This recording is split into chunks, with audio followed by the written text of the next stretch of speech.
We're here today to talk about transhumanism, its histories, and transhumanism as a philosophy is developed from the core concept that humans are evolutionary beings with a desire to overcome the human condition. But why should a philosophy whose core focus is largely on the future concern itself with history? Can the many interpretations of what humanism is be integrated into one singular worldview? Or is what makes transhumanism so interesting its ability to adopt a number of new and emerging technologies into its scope of interest? And ultimately, has the transhumanist desire to become transhuman existed long before the term transhumanism was coined? Well, to discuss this and many other topics, we have a fantastic panel here today. We have Elise Bohan, Natasha Vita-More, and Sara Lumbreras. And to begin with, I'll be asking each panelist to answer the very simple question, what is your engagement with transhumanism as a philosophy? And to kick us off, I want to hand over to Elise, who is a senior research scholar at the University of Oxford's Future of Humanity Institute and holds a PhD in evolutionary macro history, or big history, and has just wrote a book-length history of transhumanism as a doctoral student. So Elise, what is your engagement with transhumanism as a philosophy? Hi, everyone. Thank you so much for having me here today. As you say, Luke, I am a historian of transhumanism. So it's a philosophy that I've engaged with for many years doing my doctoral research in Sydney, Australia. But I'm also a transhumanist, which is to say that my worldview is broadly aligned with transhumanist interests, projects, and concerns. Why is it important to engage with the philosophy of transhumanism? I'll come at that question by first cycling back to anchoring to the idea of the history of transhumanism. So simply put, I think it's really, really hard to think clearly about where you are and where you're going without knowing where you've come from. And I think understanding a philosophy like transhumanism is no exception to any other part of history. So there's really three big reasons I think it's important to acknowledge and study both the history and the philosophy of transhumanism. The first is that transhumanism is an incredibly influential philosophy in the modern world, but deceptively so. The agendas of many governments and many of the richest and most powerful corporations in the world, which, we often think of under the umbrella of big tech, they are based functionally today, I think, around transhumanist aims. So in the case of big tech, there's an almost brazen transhumanistic ethos in the aims of people like Jeff Bezos, Larry Page, Sergey Brin, Elon Musk, and Mark Zuckerberg. If you think about what they're really into, and they say overtly, or certainly they did in the past say much more overtly, I'm into colonizing space, connecting human minds to the cloud, merging with AI, conquering disease, extending human life and health spans. I don't know what label you would stick on that, but I think it's very hard to argue that's not a fundamentally transhumanist agenda, or those cluster of agendas aren't fundamentally transhumanist in their aims. We can sort of debate the question, well, they don't really call themselves transhumanists. Sure. I'm a big fan of what's in a name, and I don't think it's the projects themselves that really matter. I think it's the results and the outcomes and where they could push humanity in an evolutionary sense. And I don't think it's particularly hard to fathom why they are not particularly eager to use that label, given that they have shareholders to answer to and public personas to uphold. But really, these guys are functionally transhumanists, which I think matters when thinking about where humanity is headed, because they have such a disproportionate influence on our world, not only as individuals, as billionaires, as very rich and influential people, but as people at the helms of the companies that are selling us products that, to an ever greater extent, predict our thoughts, shape our behaviors. They're steering humanity much more overtly than, the big oil barons of the past or the railroad magnates of the past. It's a different ballgame. But I also think in the case of governments and many others in the corporate, science, and tech worlds, transhumanist ends are not being consciously pursued, but they're being pursued incidentally. Keep throwing billions of dollars at AI, R&D, and biotechnology, and you're fundamentally participating in a technological arms race, which could nudge us ever faster towards a radically different and perhaps even post-human future. I guess Kevin Kelly's idea of the technium is kind of relevant here. It's almost like the paradigm of technological evolution has a mind of its own. It's underway simply because we've hit a particular moment in the evolution of complex systems on Earth, and humans are the unwitting vehicles doing evolution's bidding. I know that idea feels counterintuitive to a lot of people, and I'm not entirely sold on it myself. I think it's food for thought. But I do think most of humanity is naive to the extent that we are living in a transhuman era. It's a rupture in a human paradigm that we've been living in for hundreds of thousands of years. And it is a make or break century for humanity, give or take. I truly think that understanding the philosophy of transhumanism can help us make sense of so much of the disruption in our world. And it can help us think with clearer eyes about what's possible, probable, and desirable in the decades and the centuries ahead. So I've got two more reasons why it's important. I'll cover those two really briefly, which is psychological resistance to future shock and truth matters. But I'll hand it back. Well, there we go, Elise. Transhumanism is deceptively influential. And Natasha Vita-More, who is no a stranger to this audience, is Executive Director of Humanity Plus, Distinguished Fellow at FIU, and retired faculty and Chair of Graduate Studies at UAT, and the founder of Transhumanist Studies. And Natasha, I want to hand over to you to answer that question of what is your engagement with transhumanism, not just as a movement, but as a philosophy? Thank you, Luke, and thank you, Elise. I enjoyed your statement. And I have to build off of that. I think what we're looking at is a crossroads here, and what we're going to admit to and what we're going to deny.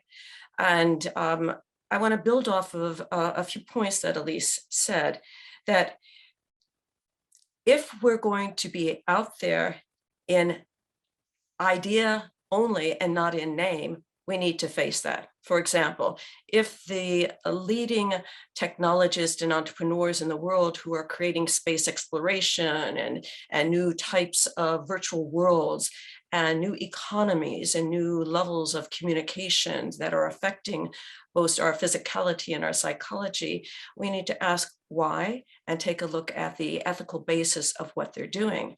For example, the names that Elise mentioned, I don't want to repeat them, but everyone heard, they do not identify publicly with being transhumanist, but it's very obvious that when you listen to Zuckerberg, for example, pretty much of what he's espousing in his interviews is, you could look up in any transhumanist book. It's the language, the vernacular, the vision, the passion is all there. So I think what we need to do to maybe correct this steering in a direction that is causing problems clearly in journalistic rhetoric is to develop a foundation where these leaders can learn more about the world view that they're presenting rather than just business or ideas per se, that they are encapsulated in a social framework that attracts societies and builds cultures. And the most formative way to do that is to present transhumanism from an ethical stance, that if the idea of these technologies is causing fear amongst many people, then we need to face that head on. An analogy I will make is with cryonics. For example, any person who really understands the biomedical advances and research in the field of longevity or super longevity, life extension, knows that we have nothing today that is really going to extend life past our maximum human lifespan. So we changed the plan A to cryonics because it is the most technologically sound and scientifically available safety net that we have while we're waiting the longevity escape velocity. So with that said, admitting that we don't have anything yet, but we're working on it, is what those in that field need to say upfront, rather than trying to sell snake oil or fool the masses with, oh, we have a cure for longevity.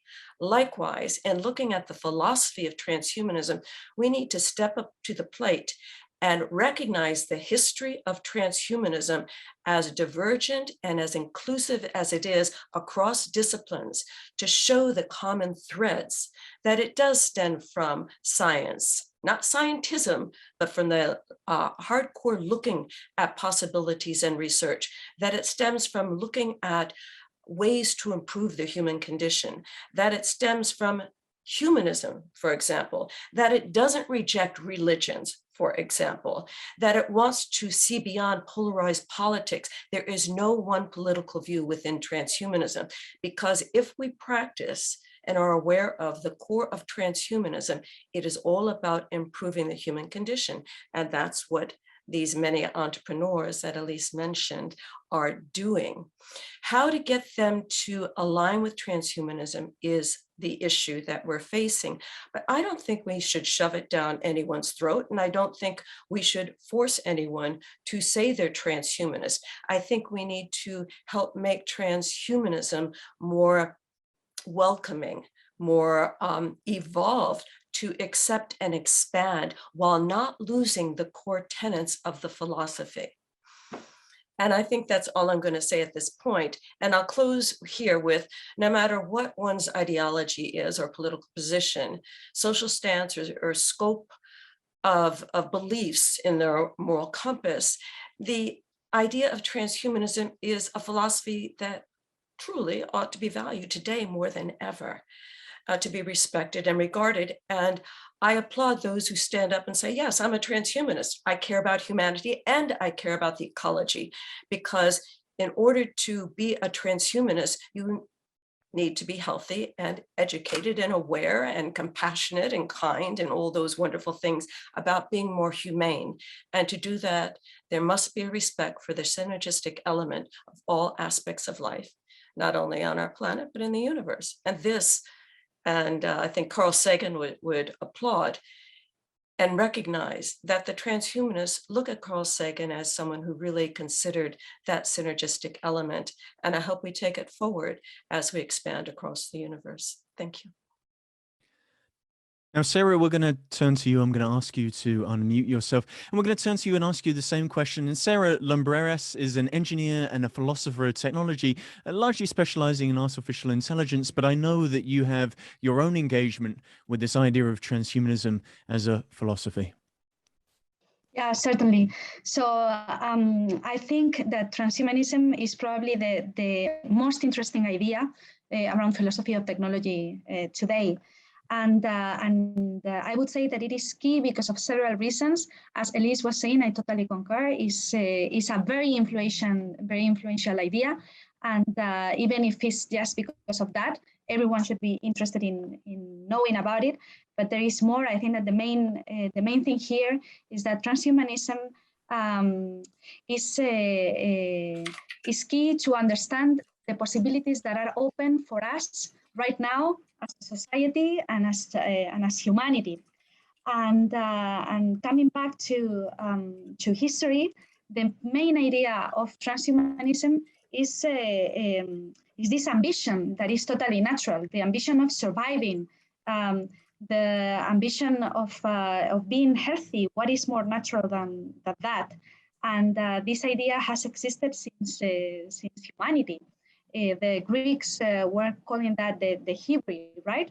So it's this desire, this ambition is totally natural for us. The only thing that is probably more recent is that it's not about getting this ambition from magic or as a gift from someone else, but that we humans have the potential of giving that to ourselves through technology. And here, the main idea that I think we should be focusing on is, okay, it's something that that is natural, and we are working towards it. It's just about opening the discussion, and as Natasha was saying, making it more welcoming to everyone, so that it's not a problem for a CEO to say that they openly agree with the transhumanist ideas. And in this expansion, I would say that it would probably make sense to evolve, just to use the word that Natasha was using, about the technological humanism. I have been talking about technological humanism a lot in the past few years, because it's not about entering new elements that are not present in transhumanism already, because there are a lot of flavors, as we were saying, and many people put the emphasis on different sides of the reflection. So it's just about picking the elements and maybe emphasizing them more, the idea that we are going to be focused on the ethics of this technology, that we consider our own vulnerability, because many people argue against transhumanism, saying that transhumanists assume that they will be immortal already. No, it's about working towards that, and knowing that we can extend our lifetime. Also, the issue of sustainability is very important, and I'm very glad that Natasha mentioned it, because it's not about one thing in isolation. And the social aspects of technology should be emphasized as well. There's a lot that we could discuss here. And we should also reflect a lot on why we want each of the advances.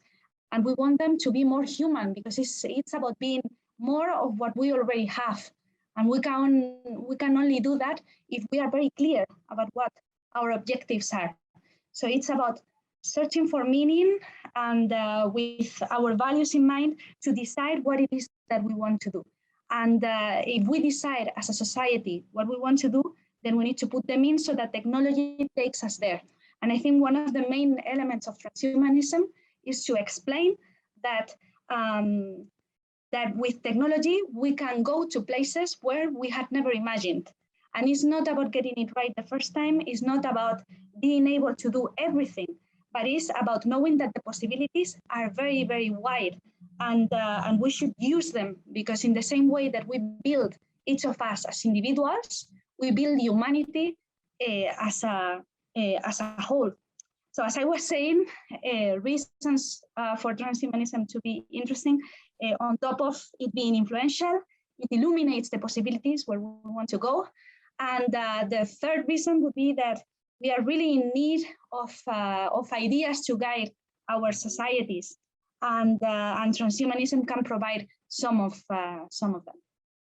Wonderful. And we're going to open up to a larger discussion, because some of the things Sara mentioned there was this idea that there's always been this transhumanist desire long before the term transhumanism was coined. But we're here to discuss transhumanism and its histories. And I want to turn to Natasha and Elise to maybe signpost some of the key points in the history of transhumanism as we commonly know it today, the history of transhumanism, and where those may have begun. Natasha, let me first turn to you. Where would you put a starting point in the philosophy, as we understand it today, of transhumanism? Where would you put a stake in the ground historically? I think that philosophies, if we look back at Plato and Aristotle and Socrates and the early philosophers, they were really scientists and gathering knowledge to better understand the world and their place in it. And I think the Socratic method is really important to continue asking questions, however annoying that could become for anyone walking around with him in a circle.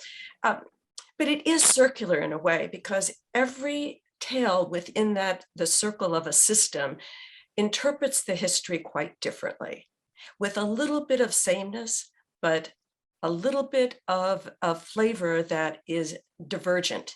So we want to converge these divergencies. I think the history probably began somewhere when there was a sense of what are we, who are we, why are we here?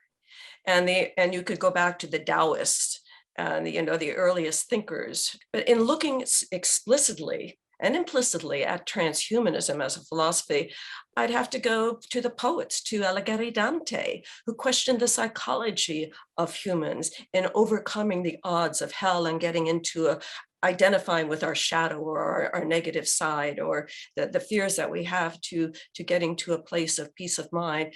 And I think T.S. Eliot also wrote about that in his Pulitzer Prize winning Cocktail Party. And of course, there's Julian Huxley, who wrote about transhumanism as an evolutionary biologist, but not as a philosophy. So we need to go to the philosophers to ask them where it stems from. So as a layperson in that field, I would have to just look at where I find the terms and in my research.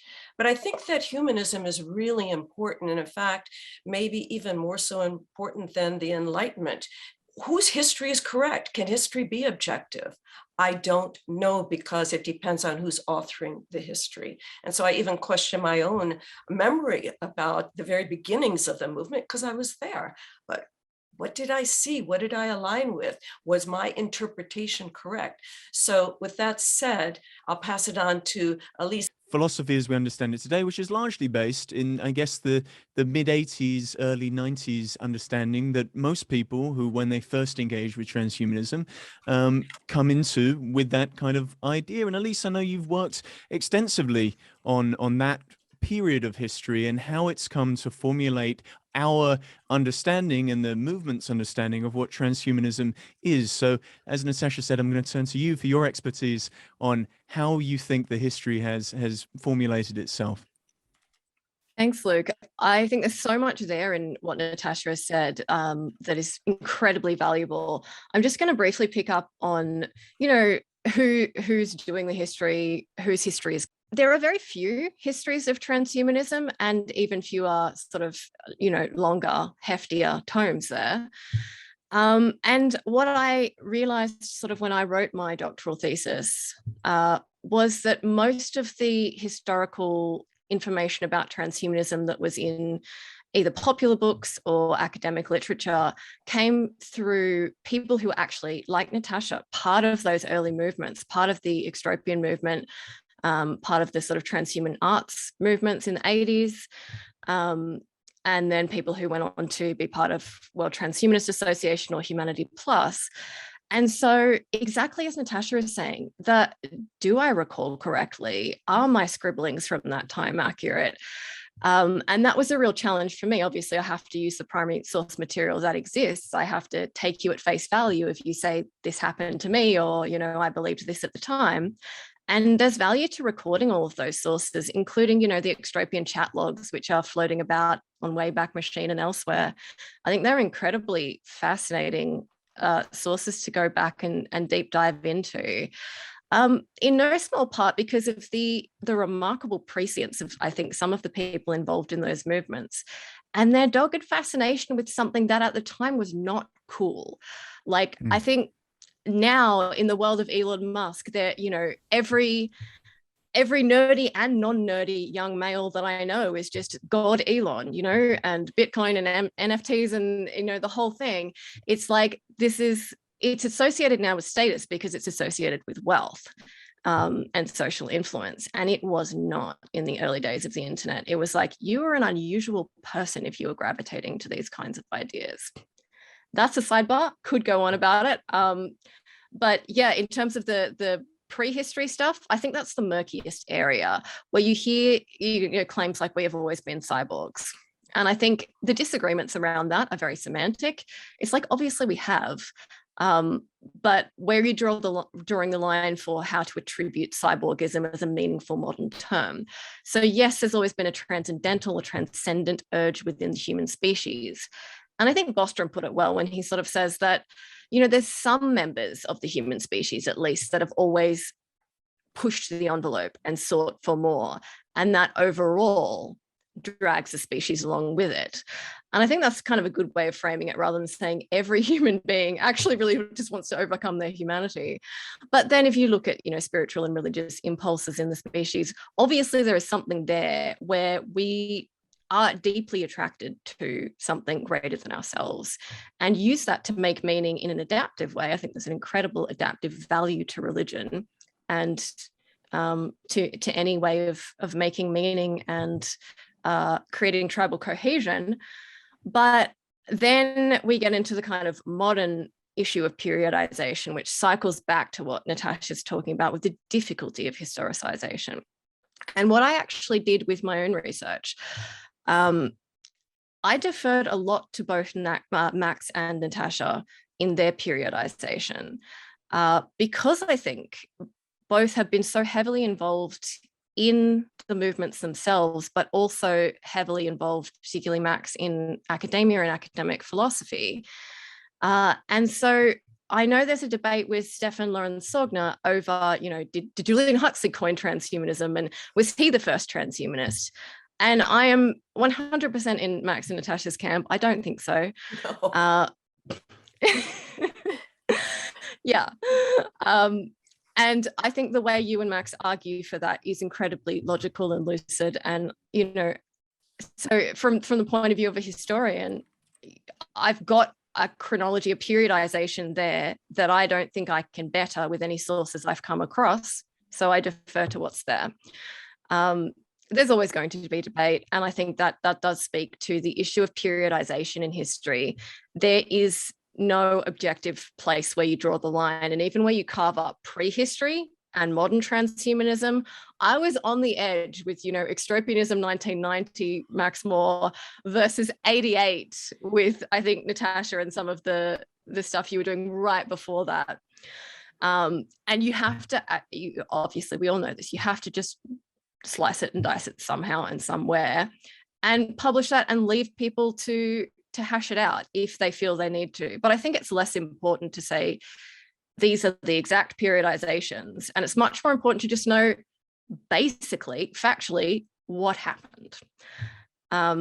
So if Max or Natasha wants to jump in here in terms of it's probably best to hear it from you guys, how and why you've pushed back against the Julian Huxley thing. I think that would be really interesting. Well, we're going to go to that, and we're going to bring in Max just before the audience questions. But I do want to turn to Sara, because transhumanism, it's a philosophy of adaptation, and it feels like it's a philosophy that's adapted. And in many ways, it's adapted because often there are different technologies layered onto what is offered by a transhumanist future. As transhumanism extends into the future, different technologies are assumed to be transhumanist, whether it's the possibility of mind uploading or longevity technology or prosthetics or anything, or BCIs, anything in between. And Sara, do you feel that transhumanism as a term is still a useful one that we should protect, or should we move towards the sorts of terms that you mentioned in your introduction, such as technological existentialism? Is there still use in the transhumanism meme? So I would say that the use of transhumanist as an adjective for technologies is a bit controversial, because obviously you can have many different technologies that pop up, and as you were saying, it's only reasonable that transhumanism, because it looks at the potential, is going to incorporate all the new potentials of technology without considering what the people who are developing this technology think or may not think.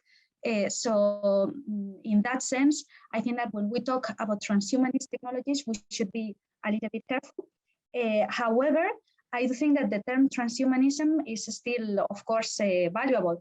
My idea about technological humanism is more about extending the term so that more people feel welcome, and that we can emphasize the ideas such as the ethics, vulnerability, the social aspects that are sometimes discussed in transhumanist forums, but are not maybe the ones that transcend the most towards the public. There is a theme that seems to be emerging from this panel, which is the idea of whether, if someone is functionally a transhumanist, but doesn't self-identify with the philosophy, does it fundamentally matter if it just gets us to the same place? And I guess Natasha and Elise and Sarah, starting with Natasha, I want to turn to you about that. Does it matter if someone calls them a transhumanist, if they have transhumanist sympathies? This is a really good question. I was smiling because it's like how we identify. It's in this world of transgender and transsexuals. It's like how we identify. And I mean, there's so many jokes at South Park I could mention, but I'll leave those out. How you identify. Well, pardon me. It's FM Esfandera used to say, as a transhuman, my right arm is 3 years old, my left hip 5. It's my implants 3 weeks, my neural upload nearly 9. There's all parts of us, and this is the beauty of history and histories. Yes, it does matter. And I'm going to have to go along with some of the voices in the chat. Normally, I would say, nah, it doesn't matter as long as we get to the end point. But, you realize after working so hard and dealing with so many naysayers for years and being disgraced publicly and humiliated and all that for years, that you work darn hard to build something, and people take the ideas and build off of them and create marvelous new innovations and projects. It's all wonderful. But if it's dealing with the core elements of where they got their ideas, and Luke, you and I have discussed this and debated this in the past, but I think it's important to admit, just stand up and say, yes, I'm a transhumanist. No, I'm not this, and I'm not a singletarian, and I don't want to live forever and be immortal as a god, and I don't go off on those fringe areas of transhumanism. But yes, I aim in my work to help improve the human condition, to reach out, to make the world a better place, to extend life, and find solutions to some of the horrors that we face today as humans with our current level of physicality and lack of cognitive reasoning. So our psychology and our behavior is pretty embarrassing as animals. We've made some very big mistakes, and I think that we need to admit it. And I've been researching this for years, of the shadow with Joseph Campbell. And your shadow, you have to turn around and face your shadow before you can overcome your own discrepancies and contradictions and fears to get to the next level of your own evolution and enlightenment. And I think that our species needs to do that. And I think that one benefit that transhumanism might offer is a way to help people do this. It seems like it's very much needed. Yeah, if I may add something, I think that reflecting about the history of transhumanism can also help make what the core ideas are most important. So I don't know, for instance, I was thinking when Elise was talking about this problem about the periodization of the history of transhumanism, that it's not even about the prehistory and then the recent movement as we know it, but we can also think about the core idea of human nature not being fixed, which I think is key in transhumanism. That idea is from the 1400s, from Pico de la Mirandola and modernity, and from that idea, all modern science started. So that is also a part of the discussion. We can also talk about how religion is involved, and I find many similarities in the thought of Teilhard de Chardin. I don't know if you guys are familiar with him, but he thought at the beginning of the 20th century about this evolution of the human being into a point of consciousness that looks very much similar to the singularity, but he assimilated that to we all being one with God, like being one with Christ at the end. But in order to do that, we needed some work to be done. So I think that talking about the stories, the different histories and the different stories is also a very good way of focusing on the important points. I think there's something interesting in what you've been saying there about how we understand the consequences of something like transhumanism, because historically transhumanism has been rather non-threatening, and part of the reason for that is a lot of the technologies that they're promising haven't yet come to pass. We haven't seen the consequences of longevity technology, or the possibility of mind uploading, or bringing back people from cryonics, and because of the lack of the follow through of the technology that's been attached to the philosophy, we are able still to see transhumanism as this wonderfully egalitarian thing. And listening to Natasha, the way in which she describes it as this wonderful, positive human thing, and it's going to be amazing for the future of humanity, is very comforting. But the reality is, some people, they shy away from aligning themselves with the philosophy of transhumanism, because there's also another way to talk about transhumanism that sounds utterly terrifying.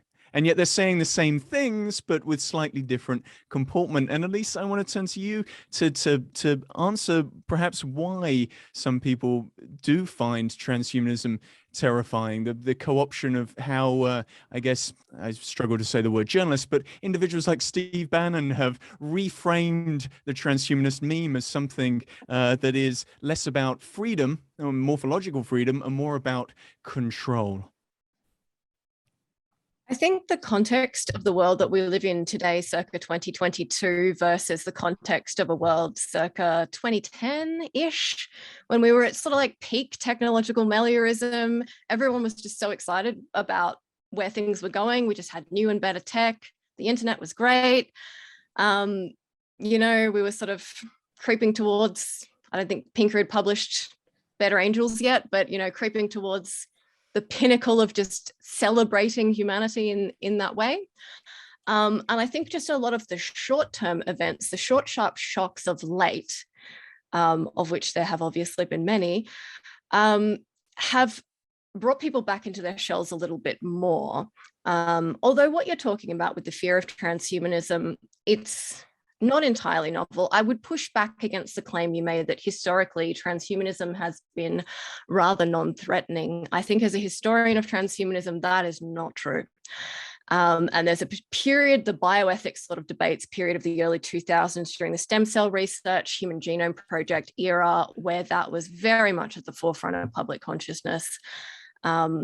There was genuine fear over genetic engineering, of cloning, of both reproductive and therapeutic cloning, and transhumanists very much at the forefront of sort of arguing the benefits of those technologies up against quite staunch criticism and quite incredible existential fear from the Francis Fukuyamas and the Leon Kasses of the world. So I don't think that's particularly new, but I think we're at a point of heightened anxiety in general, so that now is even more fraught a time to sort of say things that are associated with the idea of a rupture of the status quo in ways that also portend a rupture of the things we most cling to and cherish about the human condition that we use to keep us feeling safe and grounded in the world. I think the big existential thing that freaks people out with transhumanism is it feels like a rug pull. It feels like, oh, you want to take things away from me. Oh, like loss aversion kicks in so hard. Oh, you want to destroy humanity. It's like, no. We want to encourage all the humanist aims of encouraging humanity to be the best possible version of itself. And if that reaches the next step being, well, out-evolve humanity and seed something, a different form of intelligent life, which, you know, we can't presently imagine very well, is that necessarily bad? And I don't think it is. But yes, there's understandable fear. And that cycles back to what we're talking about with, you know, the tech entrepreneurs and identifying as transhumanists. And, you know, I'd say, you know, under the umbrella of transhumanism has an image problem. I think transhumanism does have an image problem, a very big image problem. And I've thought in great depth about this, and I don't think there's an obvious solution to it, because I think the people who are attracted to transhumanist ideas are weird. I think we are unusual people, and we look unusual, we sound unusual, we talk about unusual stuff that freaks people out. And like Elon Musk, for example, you know, he's obviously a complete weirdo, but he's brilliantly clever, and he's clever enough to realize that there's, you know, in Future of Humanity Institute speak, there's an information hazard associated with a public face to transhumanism. I think what Musk is doing, there's a great sort of analogous example with what he's doing with SpaceX, which is, you know, a very transhumanistic project, but he's spinning the narrative of putting human conquest of cosmic frontiers at the forefront. We'll send astronauts to space, we'll send them up in rockets. And it's like, that's totally not the end game. We all know that's not the end game. It's to seed non-biological intelligence off planet Earth. But if you tell everyone that, they're not going to go for it because it sounds like you want to expunge humanity. Whereas if you're pragmatic and get people along board with the narrative, then you can insert transhumanist agendas more effectively. And even as I say that, I'm aware of how potentially insidious that sounds. And of course, there's the perennial question of, are we the baddies, or could we incidentally become the baddies? And that's something that I think every movement that scales eventually has to come to grips with and grapple with. And the terrifying thing is that the technologies involved here, wielded by literal apes who are kind of too dumb to wield them, does present an enormous danger. So we shouldn't shy away from acknowledging that danger, those of us who do identify as transhumanists. But I don't think we should expect people who have shit to get done to be like, oh yes, I'm part of this weird kooky tribe. Well, we're going to, I'm just thinking, oh God, what if we're the bad guys? Well, we're going to bring some of those unusual people into the conversation shortly, and we're going to do that through the chat functionality. But before we go to audience Q&A, firstly, I want to turn to Sarah for some of your responses to what Elise has said, and turn to Natasha to ask if she could bring Max Moore in as a co-host, so that we can ask that question of what transhumanism has done well and what it might be able to improve. So firstly, over to Sarah. Yeah, so I really like the way that Elise phrased this thing about having an image problem, and I agree with that. And I think that is why this technological humanism can make a lot of sense. And I would expand a little bit what she says about technology being threatening. It is threatening indeed, because with the power to do very different things, it comes the power to create damage as well. And with genetic engineering, we can see that very clearly. So it is possible to arrive to a lot of good, but it is possible also to create a lot of damage. And it is normal for people to feel threatened by not only things that they do not understand, but things that they do not want. So the issue of freedom is also very, very important. We will become the baddies if at any point we push our ideas to the rest of the people, regardless of what they think. That is my definition of being the baddies. And it's always going to be a matter of being very clear about this both, and taking decisions that are prudent, but that can benefit all the society as a whole, or at least the maximum number of people. We're joined by Max, and Max, you should be able to enable your video now as well. I wanted to turn to both of you because Max and Natasha, you're largely responsible for the mess we currently find ourselves in. No, you're currently largely responsible for the way in which people engage with transhumanism. I have engaged with transhumanism when they're new to the movement. They look at the original works from the mid to late 80s and the early 90s, the work of the extropian movement. And I do feel like we have to ask the question of what you both feel transhumanism has done very well over the last 30 odd years, and what it can possibly improve to strengthen the philosophy and to make people want to self-identify as a transhumanist. Max, let's have you kick off. Yeah, sorry for being responsible for the mess we're in. I'll take both the good and the bad with that, I guess. I first of all, I have to start because of the discussion we're having about the perception of transhumanism. I have to recommend for the non-Brits here, the Mitchell and Webb comedy duo, who have they have a bunch of great sketches, but one in particular I'm thinking of right now, which is, "Are we the baddies?" This is a couple of German soldiers sitting around during the war, and they suddenly see the skull and crossbones on everything, and one of them suddenly realizes that maybe they're actually the bad guys. So, but you know, they have skulls and crossbones and they're murdering people. So it's not really that hard to tell unless you're really blinding yourself. I think though, in terms of presenting transhumanism, it's very important how you present yourself as an individual. So we can certainly talk about how the ideas are presented, and that matters a great deal. But I think your personal style also matters a great deal. You know, there are some people who I read some stuff on the internet from some pretty smart people, and maybe I agree with them 90% of the time, but they're so obnoxious. I guess I can name a name. PZ Myers. I can't stand that guy. He annoys the hell out of me. I probably agree with a lot of his stuff, but I just can't stand reading him because he's so nasty and so rude. I think it's important for us as transhumanists to try to really understand other people's viewpoints, not attack them, try to really connect to what people are concerned about and address those. And I'll make up points about that. So I think your personal style in terms of, are you hostile? Are you combative? Are you understanding? Are you pleasant? Are you a complete dick? These things actually do make a big difference to the perception of transhumanism. So I think that's very important. In terms of communicating ideas, at least in my point of view, one thing that's very important in addressing some of the concerns that people have raised, especially about control, you know, historically, transhumanists have actually been very anti-control, very anti-centralized authoritarian control. It's all about expanding individual choice right down to the fundamental level of your DNA and beyond. So it's kind of absurd in a way, but there is a real possible threat with transhumanism, like any set of ideas, ideology, if you want to call it that, in that if it is used as an ideology by a controlling group, then of course it can cause problems. That's always what happens. That's why I've always emphasized in my flavor of transhumanism the idea of self-control, individual action, voluntary exchanges, voluntary choices. Things like morphological freedom is about freedom. It's not about forcing everybody to take a certain genetic change just because we're sure it'll make you a better person. So I think emphasizing the idea of personal choice should go a long way to combating some of those issues. Yeah, go ahead, because I have some separate points on the history, but I'll stop there.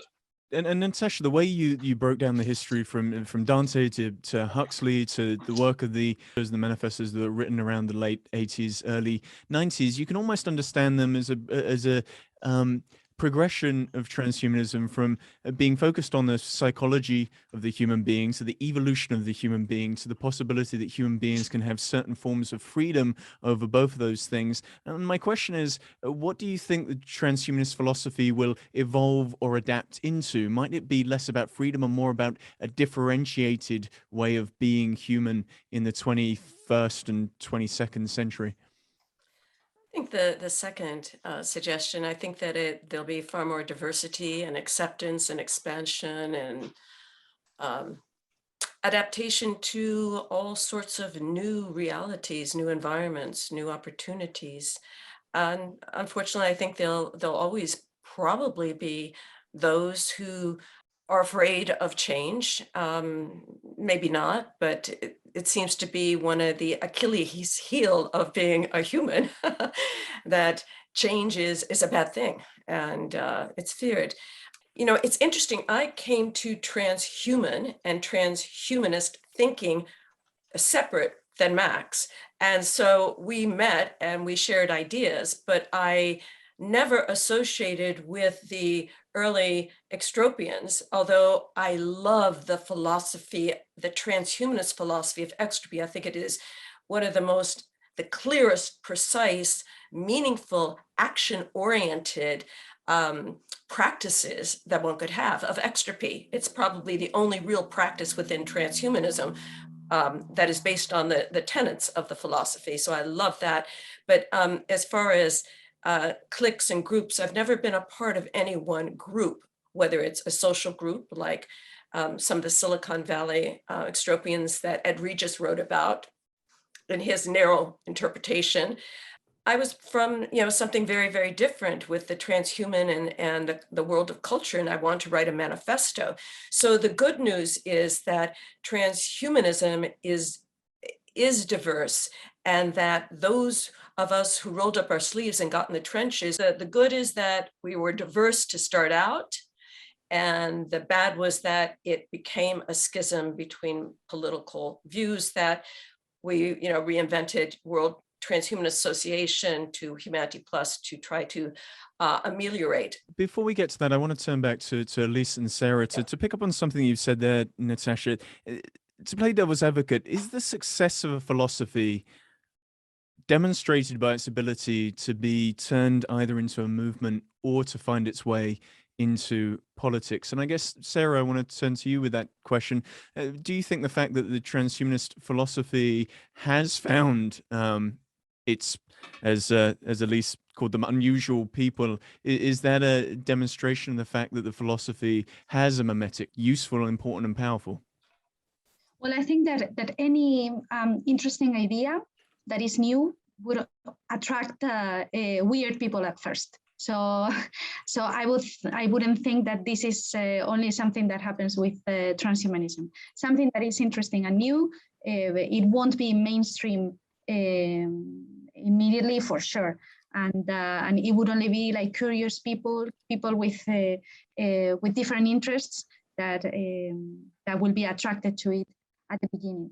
But I think that the comment about the politics is very, very, very relevant.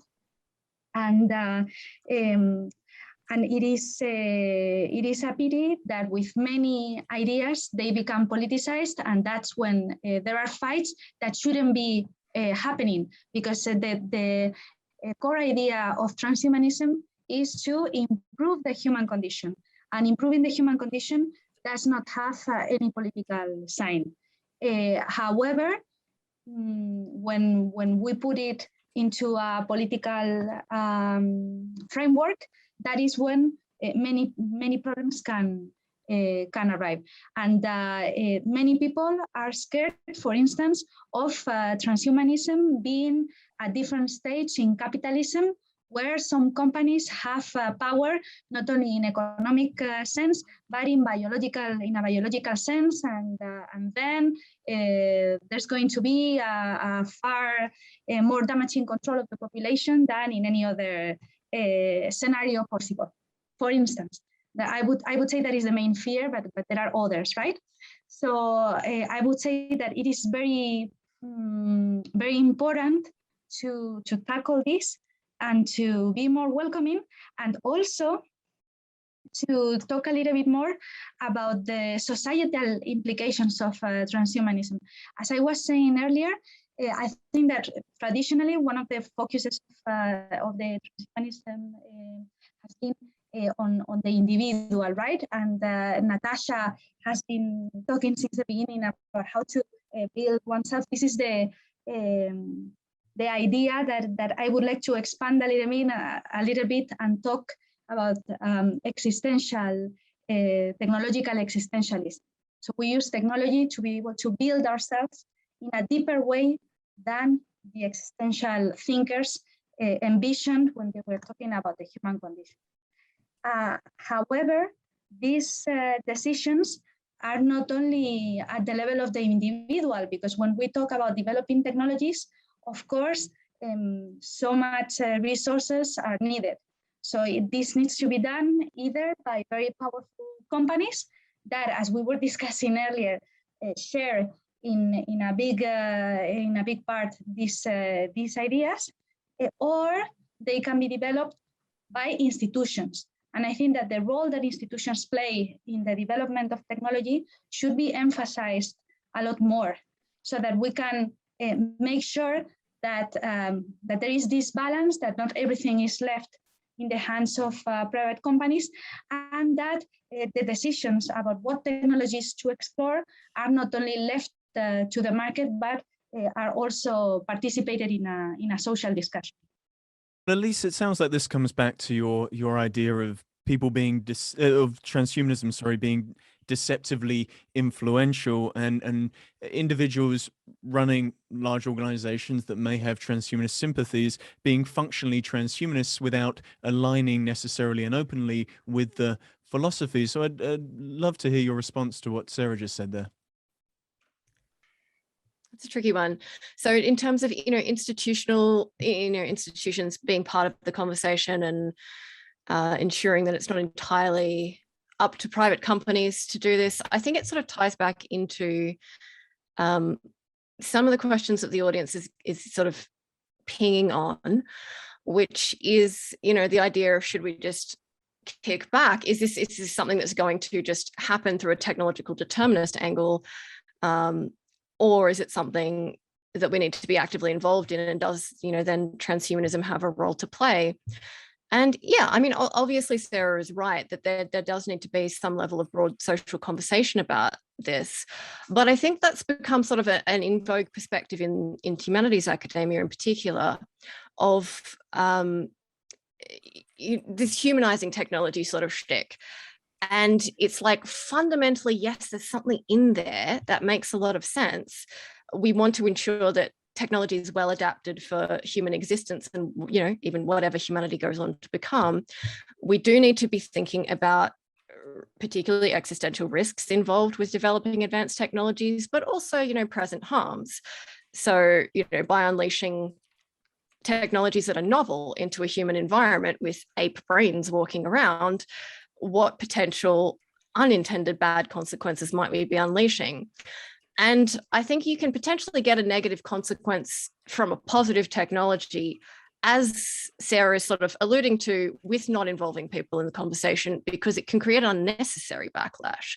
Even if the technology is net positive, it can create a sense of being steamrolled by the future. And I really resonated with that. It's sort of, I tend to think technology is going to do a lot of the work for us, but not necessarily in all the ways we want it to.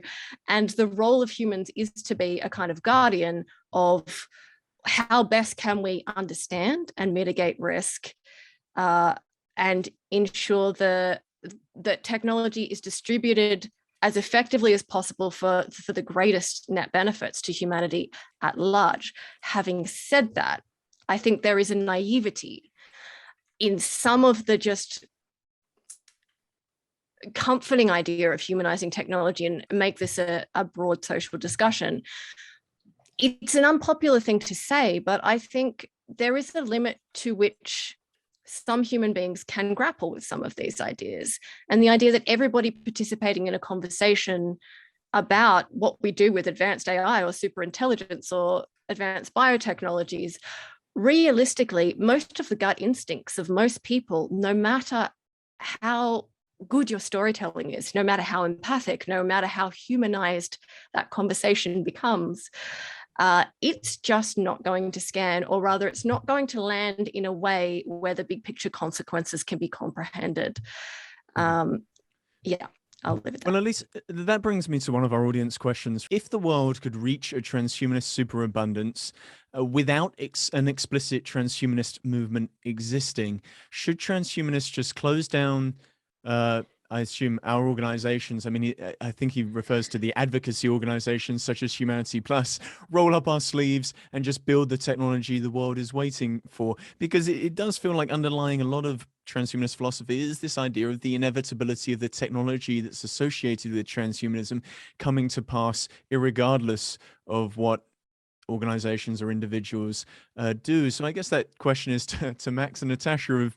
Oh boy, there's a lot of different things to comment on.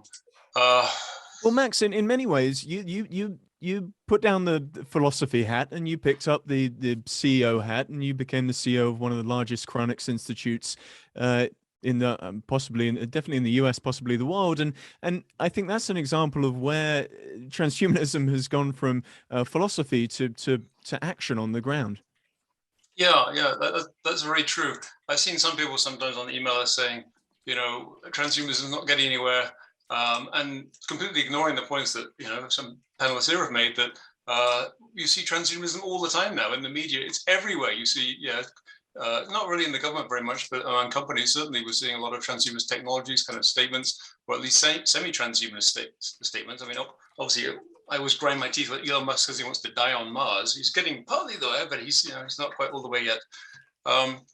So that's kind of funny. I think what's interesting to me is how well transhumanism has done over the last few decades, considering the general ethos of our culture. This is a time, since basically the 70s on, where we've been living in a culture of gloom and fear and anti-risk taking, something that's not at all compatible with transhumanism.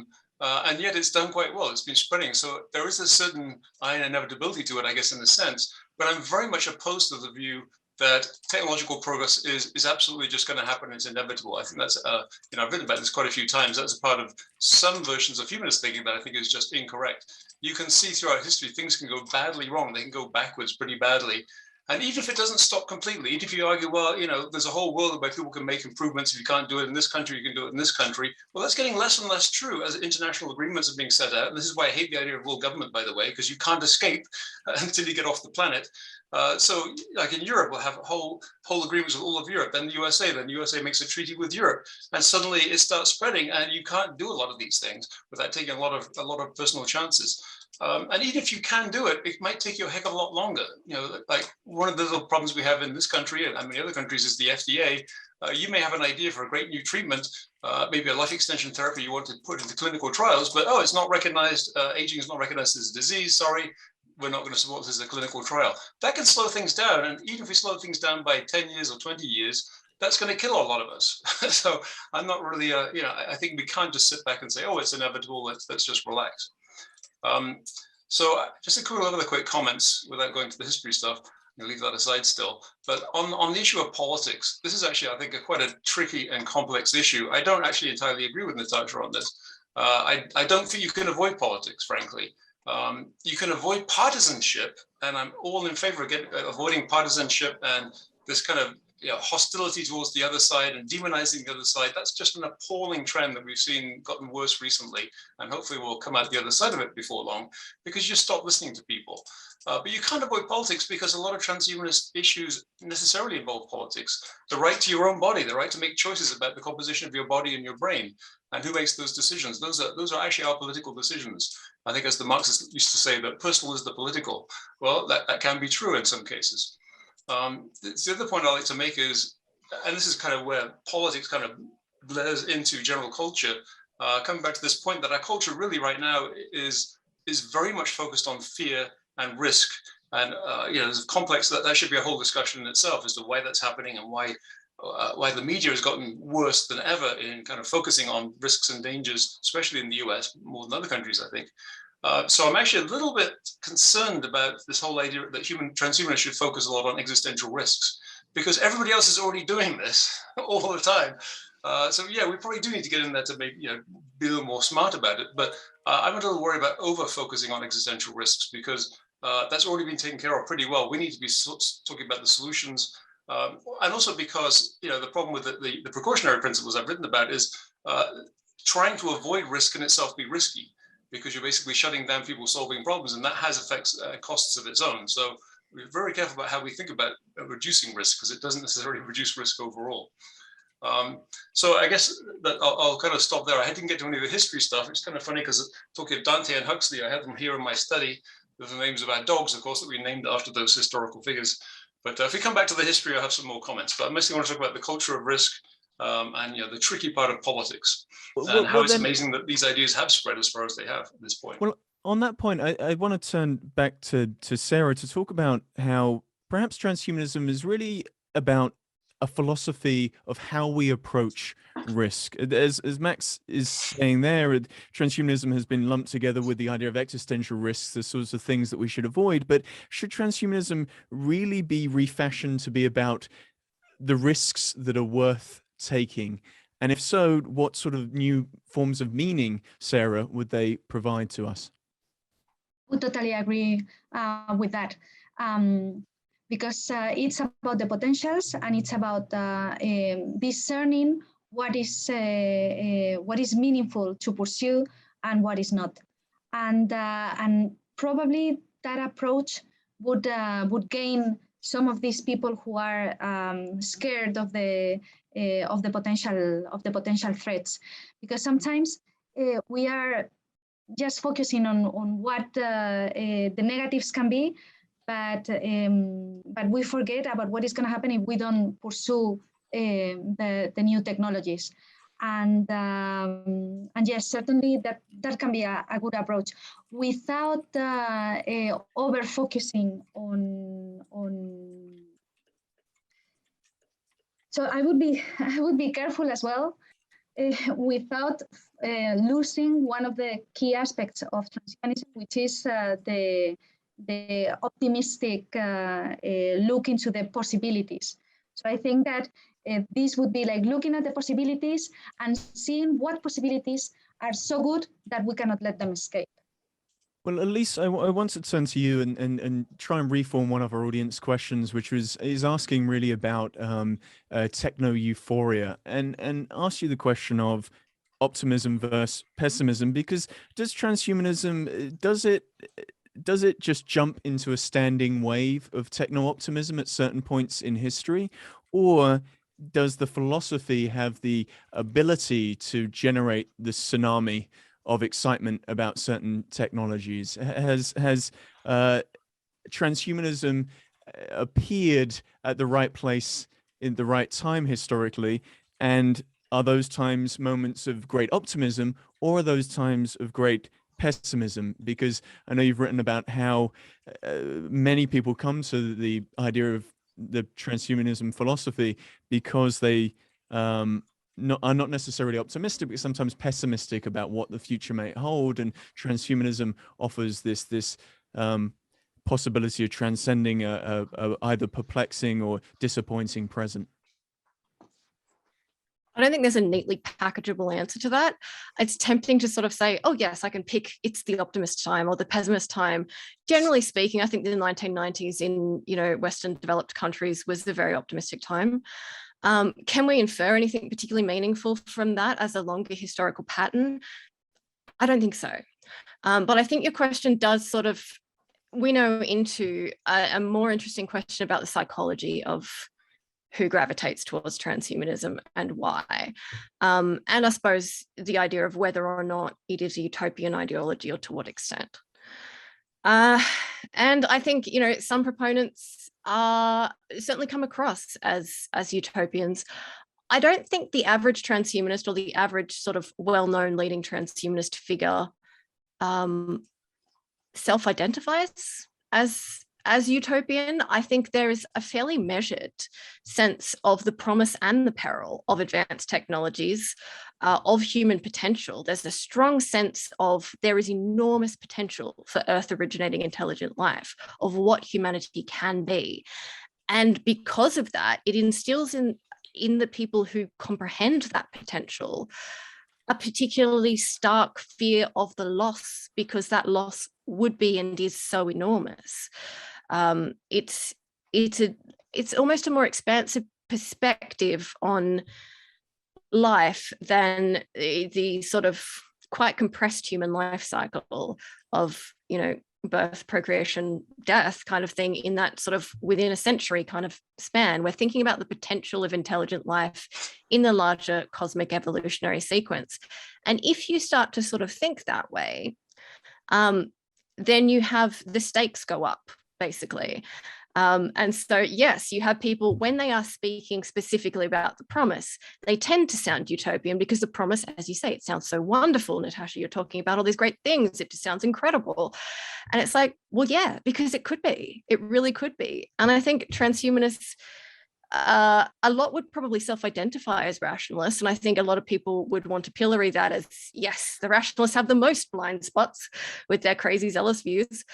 But I think there is a real rationality there of genuinely seeing a realistic evaluation of enormous promise and enormous peril, wanting to maximize the promise, wanting to mitigate the peril, transhumanist movements. I think that's where it lies, regardless of whether we have advanced technologies developing anyway. The value is in what direction you nudge those technologies to maximize good outcomes and to minimize enormous risks.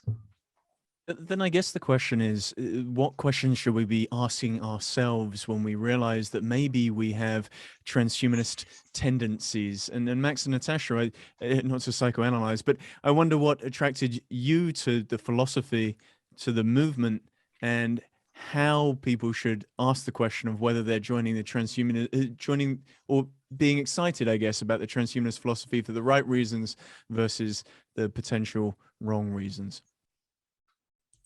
Want me to go first? Please. Okay. I think because philosophy is an attempt to get as close as possible to what is true. And that's always a little murky, but it tries, it attempts. And that's the purpose of philosophy. And it's largely a theoretical endeavor. although it can become a practice-based project. And it's because of that, trying to understand who we are, why we're here, what's going on, and to seek knowledge. That's what interests me in the idea of transhumanism, because it's a philosophy which became a movement and worldview. And I think that most people are a little bit afraid of philosophy because they don't understand it, so they have to jump to politics. But philosophy and politics are two separate things. Yes, they can intertwine, but they are two separate directives. And I think that in the world that I came from, which was media design, entertainment, and as a performer, my interest is in where is the high art? What is the cutting edge within the arts and technology and science? And that always interested me. And I found it within the scope of the philosophy of transhumanism. I didn't find it in futurism. I didn't find it in anywhere else, other than maybe electronic arts with virtual reality and augmented reality and many worlds and robotics. And those areas develop movements. And those movements were really important in establishing the culture that understood and shared knowledge. So that was why I became interested in it. And I continue to be interested in it because I think that knowledge is important and education is exceedingly important. And I don't know if there's a new word for philosophy. I think futurists have tried to do it, and I'm a futurist as well, but it doesn't touch on the keen insight and scholarship and searching for knowledge. But what I like about philosophy is that it's a search for meaning and knowledge. Well, I hate to always end up on, if in doubt, just get rid of the word and replace it with some other word. But I do want to ask, as we come to a close here, each of the panelists, and in perhaps 30 seconds, and it's quite a demanding thing to do in just 30 seconds, but I want to learn about how they feel the transhumanist philosophy either might evolve or perhaps should adapt in the coming decade. And I want to start with Sara and then to Max. But Sara, you first. I think that it should be an issue of being more inviting, as I have said several times, and about emphasizing elements that are already there in some of the many flavors of transhumanism, but that should be more emphasized and more worked upon. And some of those elements, I think, that are the recognition of human vulnerability, which again is something that is there, of course, but it doesn't reach a whole lot of people. Human vulnerability, the need for caring about sustainability, the social aspects of transhumanism, social aspects of technology in general, and how this is about building ourselves with more tools, as Natasha has expressed since the beginning, but making it maybe like more accessible and more emphasizing the ethical aspects, so that everything can be quite rounded, and making it clear that we are talking about being more human, being more of what we already know, rather than changing essentially what we are. We are striving for being the best as we can. And and I want to turn to Elise, actually, because based on your historical understanding of transhumanism, how do you think the philosophy either might evolve, or do you have opinions on how it perhaps should adapt? I do. My main thing, I'll just cut straight to a practical challenge. I think one of the practical things that transhumanists have not succeeded with is public communication. And there's been, like, as a transhumanist, I love so much of what's been done, and the ideas excite me so much. But clearly it's not cutting through to a mainstream audience in the ways we would like. Some of it's cutting through and not really having the intended effects, or certainly not endearing anybody to the movement or the people at the helm of it. And I found this to be a challenge in related groups, you know, Effective Altruism, the Future of Humanity Institute. I think there is a broader problem with being able to speak in a way that feels human and in a way that shows how these concerns are resonant to the everyday person, not just in the way that we would intellectualize them as, well, yes, if the singularity happens and you become an upload, you'll care about all this, or, you know, life extension technology, you'll want them when they arrive. Clearly that's not working. But what might work is trying to actually bring it down to earth, not to bastardize it, dumb it down, or anything like that, but to show people how the things that they most care about in their lives today, which is their jobs, their relationships, the future of sex and procreation, and how that's all those dynamics are changing and people can feel them changing, and they're looking for a way to understand what's going on. And, you know, Natasha brought up transgenderism as well earlier on. I think they're reaching and grasping at the wrong kind of straws, and transhumanism can actually help show, okay, we're in this paradigmatic moment of incredible change, and here's why you ain't seen nothing yet. And I'm sorry if it's scary, and I'm going to hold your hand and walk you through it a little bit, rather than just steamrolling and going, yeah, it's going to happen, like it or not. So yeah, practical challenge. That's my response. And Natasha, I'm going to actually turn to you about how you feel you would love to see the philosophy evolve or adapt.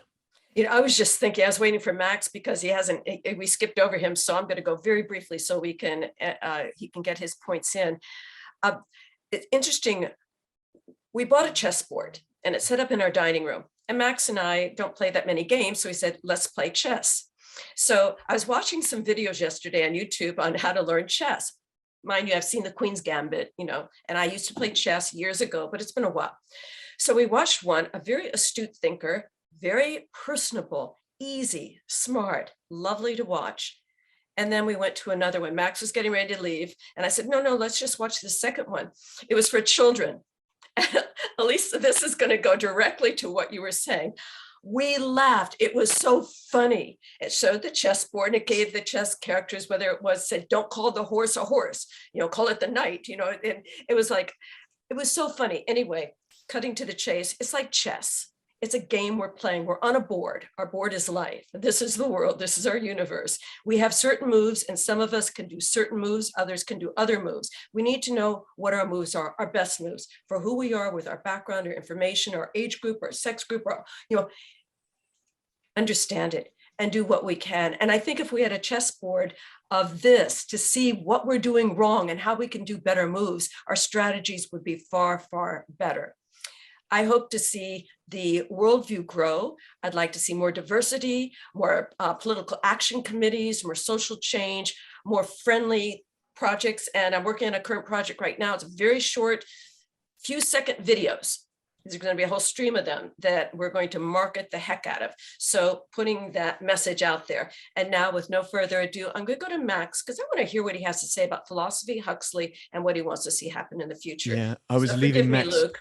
No, I was leaving Max very deliberately to the last because Max, you've written many of the texts that a lot of the people, and I know it's how I first came into transhumanism. It was the first port of call. You know, it was the entry point into transhumanism is reading work by Max More. And I would love to know if you could go back and revisit those texts or even update those texts today for the next decade, what you may either remove or now include. Well, first of all, I guess I should say, yes, thank you for mentioning the various things I've authored. Tips would be very welcome. You know, philosophers don't tend to earn very much. One thing I want to say, first of all, that's an interesting question about updating the text. And for years now, I've been thinking I should do a new version of the Principles of Extropy, and one day I probably will. But the first point I'd like to make is, in terms of how to change the ideas, get them to be more acceptable, is let's not be too desperate to change transhumanism to suit other people. I think a lot of people are constantly taking surveys of public opinion and saying, oh, can't say this, we should say this instead and do this differently. But there's something to be said also for sticking with what you have if it actually, you think it really does work. Tinkering on the edges, certainly, in terms of how you communicate. But think about it this way, culture does go through these different waves, and we're currently in a kind of a crisis fear culture. Now, what if and that's not always bad, because that can sometimes lead to more discussion of the ideas. And the classic example was the President's Bioethics Committee, which took transhumanism very seriously and helped to spur knowledge of that among academics especially. But generally, we'll be well set for when things start turning around. There was a period in the 90s, I think, as Elise said, where things were pretty optimistic for a while. Eventually, things hopefully will turn around. And at that point, people are going to say, hey, look, these transhumanists have been right all along, basically. They've got the right basic idea all along, so let's pay some attention to them. So just, that aside, let's not be too quick to pivot. But yes, there obviously are things we can do better. And again, I think Elise said things very well. I think connecting to the concerns that other people have, legitimate concerns they have, and addressing them in a rational way, rather than just bulldozing ahead and saying these things will happen anyway. And there's a very clear example of that, which will probably be familiar to most of you, but I think it's a very clear example. That is when you're talking about the effects of anti-aging, of life extension, rather than just saying, yes, we're going to destroy death and we're going to live forever and go into space.